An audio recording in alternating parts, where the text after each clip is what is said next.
rekam baik-baik ini, catat baik-baik, rekam ini, ya, nggak ada di sejarah. Setelah keluar dari Sukamiskin, Bung Karno itu tidak diizinkan kemana-mana oleh Belanda. Ke Surabaya nggak boleh, ke Kediri nggak boleh, Jawa Timur nggak boleh, Madura nggak boleh, Jawa Tengah nggak boleh. Tahu siapa yang selamatkan Bung Karno pada waktu itu? Yang selamatkan Bung Karno pada waktu itu adalah, dan berhasil nego sama Belanda itu adalah Muhammad Husni Tamrin, anak Betawi, ya, keturunan Habaib. Habib itu, ya, Habaib, cuman dia menyembunyikannya gitu ya, agar dulu kan ada situasi lah yang kurang menyenangkan, ya, dianggap pro sana pro sini gitu ya. Saudara sekalian yang dimuliakan Allah, tahu nggak kita pada waktu itu Muhammad Husni Tamrin jabatannya Volkstraat. Volkstraat itu ketua MPR DPR zaman Belanda dulu. Nah, Haji Muhammad Husni Tamrin inilah yang kemudian menyelamatkan Bung Karno. Dan tahu nggak di mana Bung Karno dititipkan? Bung Karno tidur di rumah Habib Ali bin Abdurrahman Al-Habsyi Kuitang. Beliau tinggal di sana selama 4 bulan. Ini sejarah mesti mencatat ini. Ya, para habaib itu perannya sampai kayak begitu dengan kemerdekaan. Jangan macam-macam gitu loh. Jangan curiga lagi sama ulama. Jangan curiga lagi sama kiai sama habaib. Alhamdulillah, Pak Kapitra adalah pahlawan untuk urusan itu. Sedikit yang tahu bahwa beliau telah mengeluarkan lebih dari 30 orang yang seharusnya ditangkap dan dimasukkan ke dalam bui. Maaf Ji, Anda buka rahasia Ji. Ya. Setiap orang sujud itu beliau mendapatkan pahalanya, terutama yang dikeluarkan itu, ya. Saudaraku sekalian, ini catat gitu loh dalam sejarah biar tahu. Bung Karno pada waktu itu nggak demen maulid, nggak demen tahlil. Uang dia dibesarkan, kalau sekarang Wahabi lah begitu ya. Beliau berguru sama Habib Ali bin Abdurrahman Al-Habsyi, sehingga dia demen pakai sarung. Bahkan atas jasa Habib Ali bin Abdurrahman Al-Habsyi yang berhasil menyampaikan ke Bung Karno, maulid diadakan di istana, dilanjutkan oleh Pak Harto, dilanjutkan oleh Pak Habibie, dilanjutkan oleh Pak Habibie siapa? Gus Dur, dilanjutkan oleh habis Gus Dur siapa? SBY. SBY gitu loh. Pernah ya? Lupa saya, Masya Allah. Maaf mak.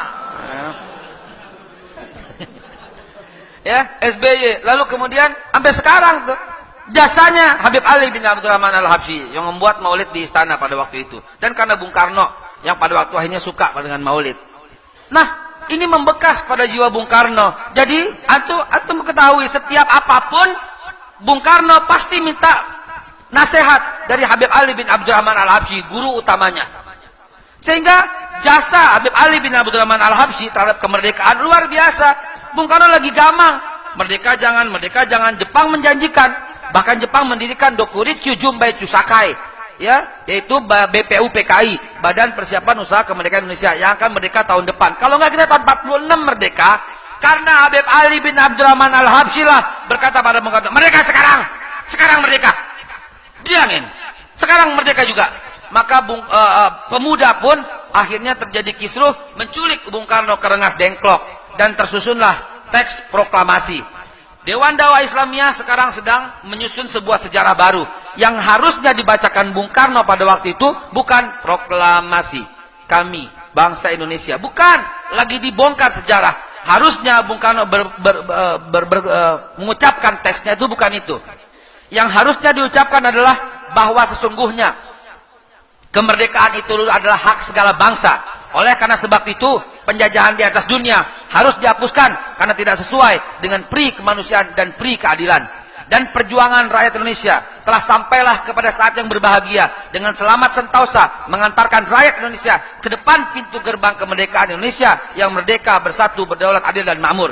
Atas berkat rahmat Allah yang Maha Kuasa dan didorongkan dengan keinginan yang luhur supaya berkehidupan kebangsaan yang bebas, maka dengan ini rakyat Indonesia menyatakan kemerdekaannya. Itu yang dibaca, saudara. Iya, dan itu disusun di rumah proklamasi. Rumah siapa itu? Rumah negara? Bukan. Rumah seorang warga Betawi keturunan Arab, namanya Pak Yusuf Martak. Hadir nggak orang di sini? Biasanya hadir. Tuh, rumah makan La Razeta tuh, itu punya keluarga beliau. Dia nggak pernah jual sampai sekarang.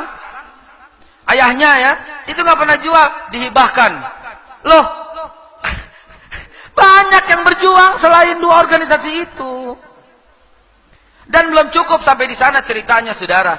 Ketika Habib Ali bin Abdurrahman Al-Habsyi memaksa Bung Karno untuk merdeka sekarang, maka Bung Karno ini pagi-pagi naik sepeda ontel dari Jenderal Urip ke Kuitang. Untuk apa? Untuk membacakan teks itu loh. Pagi-pagi minta restu. Bener nggak nih? Bener. Kami doa dari sini. Solawat nggak berhenti. Solawat mengiringi. Kan Bung Karno terlambat. Dari jam 7.30 dibacain jam 10.30. Dia ke rumah gurunya dulu. Dia ke rumah Habib Ali bin Abdurrahman Al-Habsyi dulu untuk apa? Untuk konsultasi. Jadi merdeka tuh di tangannya beliau berdua gitu loh. Jarang ini sejarah. Tuh ada catatannya di Arsip Nasional juga ada. Tuh keluarganya masih ada sebagai saksi. Ibu Inggit itu nginep 4 bulan di rumahnya Habib Ali bin Abdurrahman Al-Habsyi. Dan Habib Ali mengutus utusannya ke proklamasi untuk lihat, untuk pengen tahu apa nih yang dibacain dan apa warna benderanya. Cuma satu yang ditanya. Begitu kembali utusannya, apa warna benderanya? Tahu nggak dijawab apa? Benderanya Habib warna merah sama putih. Langsung Habib Ali bin Abdurrahman Al-Habsyi naik lagi mimbar di Masjid Kuitang dan dikumpulkan semua masyarakat, karena pada hari itu persis hari Jumat tanggal 17 Agustus 1945. Apa isi khutbahnya? Hari ini Indonesia sudah merdeka. Kalau kalian sudah bangsa yang merdeka, maka kibarkan warna merah putih di mana saja Anda bisa. Habib Ali langsung cari warna kain merah warna putih, dikumandangkan di seluruh jalan Bunga, jalan Kuitang, jalan Tanda Tinggi, kalau sekarang jalan Senen, itu berkibar semua warna bendera merah putih. Dilihat sama Guru Mansur di Jembatan 5 dengar kabar, waduh udah merdeka, maka Guru Mansur cari warna bendera merah sama putih, kemudian diikat di masjidnya yang tinggi, warnanya bendera merah sama putih. Di Bidara Cina, Habib Salim bin Ahmad bin Jindan juga mengumpulkan semua orang, dikumpulkan sama Habib Ali bin Abdurrahman, Habib Ali bin Salim bin Jindan, dikumpulkan semua, kumpul. Sekarang kita udah merdeka, kita harus kibarkan warna bendera merah sama putih. Jadi warna bendera merah sama putih ada di dada para habaib, ada di dada para ulama, ada di dada para kiai. Jadi jangan curiga, kita cinta tanah air lebih cinta daripada orang-orang yang mengaku cinta Indonesia. Orang-orang yang mengaku cinta Indonesia, diam mulutnya 1000 bahasa. Ada orang Cina yang korupsi 35 triliun, tapi rajin nyinyir dengan cat Habib yang penuh fitnah. Tapi dengan mengumandangkan cinta Indonesia. Lo kalau cinta Indonesia, lo nyinyir dong. 35 triliun itu dibawa kabur. Sekarang DPO, itu yang mesti DPO. Habib dibikin DPO. Dicondet ada Habib Muhammad bin Ahmad Al-Haddad. Tempat kami belajar, tempat saya belajar alif bata sama beliau. Habib Muhammad bin Ahmad Al-Haddad kemudian tarik warna bendera merah putih, dikumpulkan semua masyarakat Condet dari mulai Kelurahan Cilitan sampai Balai Kambang, sampai Batu Ampar, sampai Kampung Gedong. Dulu namanya Kampung Gedong, sampai sekarang masih Kampung Gedong. Tuh ada saksinya tuh, dibakar sama Jepang pada waktu itu. Dikumpulkan semuanya. Habib Muhammad bin Ahmad Al-Haddad teriak, harus kibarkan warna bendera merah sama putih. Di Petojo ada Habib Ali bin Muhsin. Ini paling miskin, sangat miskin saudaraku. Pada waktu itu beliau akhirnya mencari dan tidak ada kecuali hordeng yang berwarna merah. Didedel hordengnya itu, dijahit sama jubahnya yang berwarna putih untuk dikibarkan di Petojo. Di Menteng ada Guru Romli. Guru Romli juga begitu dikumpulkan semua. Di Cipete ada Guru Naim. Guru Naim juga mengumpulkan semuanya. Di Kampung Melayu ada Kiai Haji Thohir Rohili yang punya At-Tahiriyah. Dikumpulkan semua santrinya. Di Bukit Duri ya ada Abdullah Syafi'i, Kiai Haji Abdullah Syafi'i. Dikumpulkan semua muridnya ini, dikumpulkan semua untuk menyiarkan warna bendera merah sama putih. Di Mangga 2 ada Habib Alwi Jamalul Lail. Habib Ali Jamalul Lail mengumpulkan semuanya dan orang yang paling dicari sama Jepang pada waktu itu. Di Bekasi ada Kiai Haji Nur Ali. Dia kumpulkan semua. tanggal 16 bulan Agustus, sehari setelahnya, Jepang marah, Jepang jengkel, dicari itu semua tuh, para pelaku-pelakunya. Dari mulai Habib Muhammad, Habib Ahmad, Habib Salim, Habib Ali, dicari semuanya. Dicari, dikumpulkan, ditangkep-tangkepin, disetrum, dipenjara, dipopor.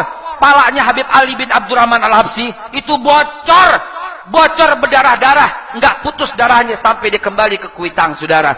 Ini ulama, ini para habaib yang ikut berjuang, dan setelah di black dadanya semuanya pasti ada warna bendera merah sama putih. Takbir, takbir. Jangan lagi curiga, saudaraku, dengan kiai. Jangan lagi curiga sama ulama. Warna bendera merah sama putih ada di dada kami, saudara. Sampai hayat di kandung badan kami paham, kami ngerti gitu loh, bahwa mempertahankan NKRI bagian daripada jihad. Hanya habaib, kiai, ulama dan umara pada zaman itulah yang mengumandangkan fatwa jihad untuk melawan Belanda dan Jepang. Yang lain tidak bersuara apapun. Silahkan coba cari mana ada suara dari mereka, saudaraku. Karena itu jangan lagi curiga sama ulama, jangan lagi curiga sama kiai, jangan lagi curiga sama habaib. Mereka adalah para pejuang, pahlawan tanpa tanda jasa. Kalau tidak ada mereka, kemungkinan besar kita belum merdeka, saudaraku. Karena itu, mulai sekarang, jaga yang empat. Kaki jadi kepala, kepala jadi kaki, nggak boleh lepas. Pertama, Al-Quranul Karim. Yang kedua, hadis Nabi SAW. Yang ketiga, sunnah sahabat-sahabat. Yang keempat, ulama. Ini yang Nabi pesan. Taraktu fikum amrayni lan tadillu ma tamassaktum bihima, kitabullah wa sunnatan nabi wa alaikum bisunnati usnatun khalafar rasyidin wal ulama warasatul anbiya. Selamat di kandung badan, insya Allah. Sudah waktunya kita langsung qomat, kita salat isya berjamaah. Hadanallahu wa iyyakum ajmain. Billahi taufiq wal hidayah wal afu minkum. Wassalamualaikum warahmatullahi wabarakatuh.